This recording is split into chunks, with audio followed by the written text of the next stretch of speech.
Hi hello guys, welcome back to Aadya colourful. ನಾನು Suma. Friends, ಇವತ್ತಿನ ವಿಡಿಯೋದಲ್ಲಿ ಒಂದು ರೆಸಿಪಿನ ಶೇರ್ ಮಾಡ್ತಾ ಇದ್ದೀನಿ. ಖಂಡಿತವಾಗ್ಲೂ ನೀವು ನಿಮಿಷದಲ್ಲೇ ಈ ಒಂದು ಮಂಡಕ್ಕಿಯಿಂದ ದಿಢೀರಾಗಿ ಈ ರೆಸಿಪಿನ ಮಾಡ್ಬೋದು. ತುಂಬಾ ರುಚಿಯಾಗಿರುತ್ತೆ, ಹಾಗೆ ತುಂಬ ಟೇಸ್ಟಿಯಾಗಿ ಕೂಡ ಇರುತ್ತೆ.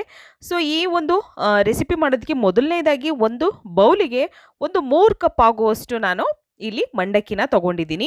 ಅಂದರೆ ನಾವೆಲ್ಲ ಪುರಿ ಅಂತ ಹೇಳ್ತೀವಲ್ಲ, ಸೊ ಅದು. ಇದಕ್ಕೆ ನಾನು ಒಂದು 2ರಿಂದ 3 ಕಪ್ ಆಗೋಷ್ಟು ನೀರನ್ನು ಹಾಕಿ ಒಂದು 5 ನಿಮಿಷ ಇದನ್ನು ಒಂದು ರೆಸ್ಟಿಗೆ ಇಟ್ಬಿಡೋಣ ನಾವು, ನೆನೆಸೋದಕ್ಕೆ ಅಂತ ಹೇಳಿ. ಸೊ ಫ್ರೆಂಡ್ಸ್, ನೀವು ಯಾರಾದರೂ ಫಸ್ಟ್ ಟೈಮ್ ನನ್ನ ಚಾನಲ್ಗೆ ವಿಸಿಟ್ ಮಾಡಿದರೆ ಪ್ಲೀಸ್ ನನ್ನ ಚಾನಲ್ನ ಸಬ್ಸ್ಕ್ರೈಬ್ ಮಾಡ್ಕೊಳ್ಳಿ, ಹಾಗೆ ಲೈಕ್ ಮಾಡಿ ಮತ್ತು ಶೇರ್ ಮಾಡಿ ಫ್ರೆಂಡ್ಸ್.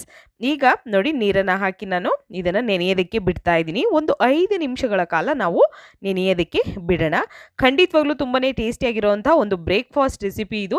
ಸೊ ಬೇಕು ಅಂದರೆ ನೀವು ಸಂಜೆ ಕೂಡ ಈ ಒಂದು ರೆಸಿಪಿನ ಟ್ರೈ ಮಾಡ್ಬೋದು. ತುಂಬ ಚೆನ್ನಾಗಿರುತ್ತೆ ಮತ್ತು ತುಂಬ ಬೇಗ ಆಗುವಂತಹದ್ದು. ಹಾಗೆ ಈಗ ನೆನೆ ಹಾಕಿರೋಂತಹ ಮಂಡಕ್ಕಿನ ನೋಡ್ಬೋದು ನೀವು ಈಗ.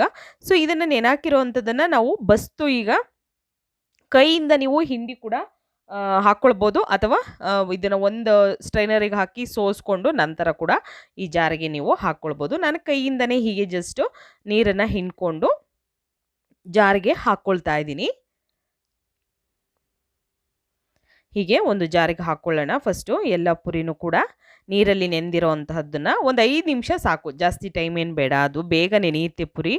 ಸೊ ಈಗ ಎಲ್ಲದನ್ನು ಕೂಡ ನಾನು ಮಿಕ್ಸಿ ಜಾರಿಗೆ ಹಾಕ್ಕೊಳ್ತಾ ಇದ್ದೀನಿ. ಖಂಡಿತವಾಗ್ಲೂ ಒಂದು ಇನ್ಸ್ಟೆಂಟ್ ಆಗಿರುವಂತಹ ಒಂದು ಇಡ್ಲಿ ರೆಸಿಪಿ ಅಂತ ಹೇಳ್ಬೋದು. ಇದು ತುಂಬಾ ಟೇಸ್ಟಿಯಾಗಿರುತ್ತೆ ಫ್ರೆಂಡ್ಸ್. ಇದನ್ನು ನೀವು ದೋಸೆ ಕೂಡ ಮಾಡ್ಕೋಬೋದು, ಇನ್ಸ್ಟೆಂಟಾಗಿ ದೋಸೆ ಕೂಡ ರೆಡಿ ಮಾಡ್ಕೋಬೋದು ಮಂಡಕ್ಕಿಯಿಂದ. ಅದು ಕೂಡ ತುಂಬಾ ಸ್ಮೂತಾಗಿ ಸ್ಪಾಂಜಿಯಾಗಿ ಬರುತ್ತೆ. ಸೊ ಈಗ ನೋಡಿ, ಇದನ್ನು ನಾನು ಸ್ವಲ್ಪ ನೀರನ್ನು ಹಾಕಿ ಗ್ರೈಂಡ್ ಮಾಡ್ಕೊಂಡು ಬಂದಿದ್ದೀನಿ, ನೋಡ್ಬೋದು ನೀವು. ಇದನ್ನು ರುಬ್ಬಿರೋ ಅಂಥದ್ದನ್ನು ಈಗ ಒಂದು ಕಡೆ ತೆಗೆದಿಟ್ಕೊಳ್ಳೋಣ ಫಸ್ಟು.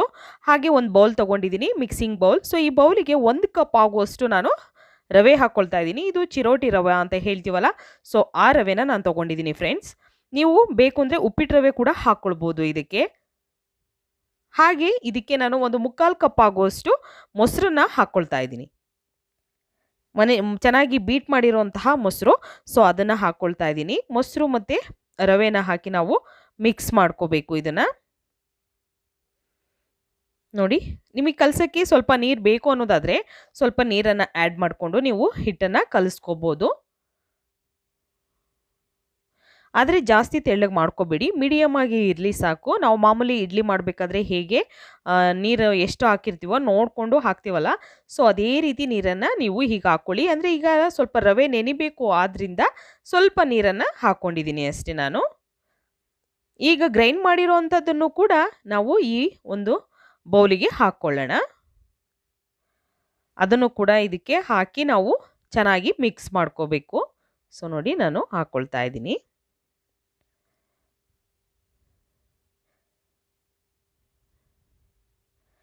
ತುಂಬಾ ಟೇಸ್ಟಿಯಾಗಿರುತ್ತೆ ಫ್ರೆಂಡ್ಸ್. ಈಗ ಇದು ನಮಗೆ ದಿಢೀರಾಗಿ ಏನಾದರೂ ಇಡ್ಲಿ ಮಾಡಬೇಕು ಅನ್ನಿಸ್ದಾಗ ನಾವು ಬೇಳೆನ ನೆನೆಸಿ ಮಾಡೋಕ್ಕಾಗಲ್ಲ. ಸೊ ಹಾಗಾಗಿ ಇದು ದಿಢೀರಾಗಿ ಮಾಡ್ಬೋದು, ತುಂಬಾ ಬೇಗ ಆಗುತ್ತೆ. ನಿಮಿಷದಲ್ಲೇ ನೀವು ಈ ರುಚಿಯಾದಂತಹ ಒಂದು ಮಂಡಕ್ಕಿಯ ರೆಸಿಪಿನ ಮಾಡ್ಬೋದು.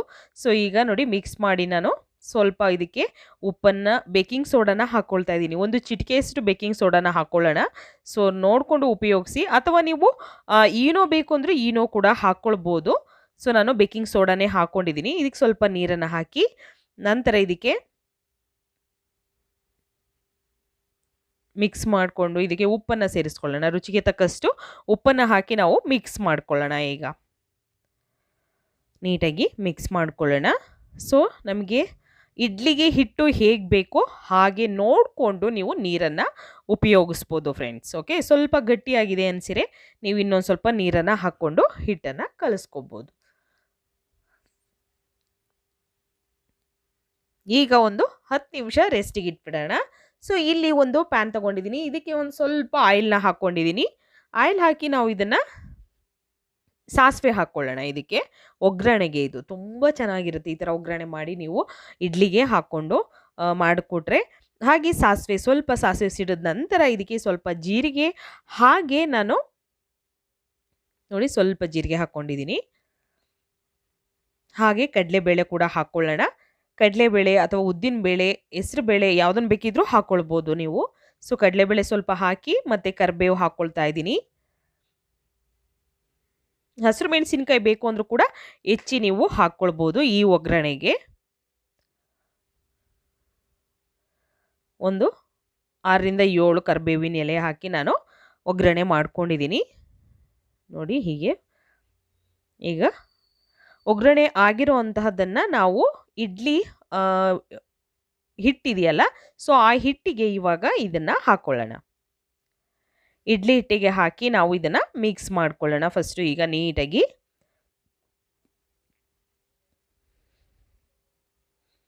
ನೋಡಿ ಹೀಗೆ ನಾನು ಮಿಕ್ಸ್ ಮಾಡ್ಕೊಳ್ತಾ ಇದ್ದೀನಿ.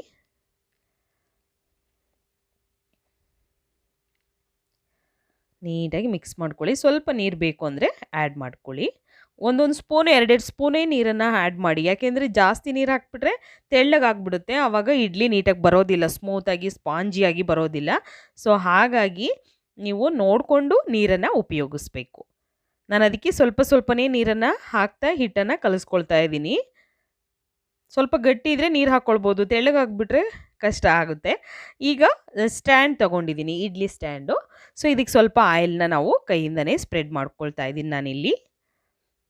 ಸ್ವಲ್ಪ ಎಣ್ಣೆನ ಹಾಕಿ ನಾವು ಈ ಥರ ಸುತ್ತಲೂ ಕೂಡ ಸ್ಪ್ರೆಡ್ ಮಾಡ್ಕೊಳ್ಳೋಣ.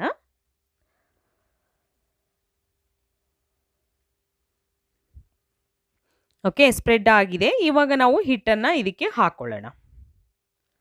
ನೋಡಿ ನಾನು ಸ್ವಲ್ಪನೇ ಹಿಟ್ಟನ್ನು ಹಾಕ್ಕೊಳ್ತಾ ಇದ್ದೀನಿ ಹೀಗೆ.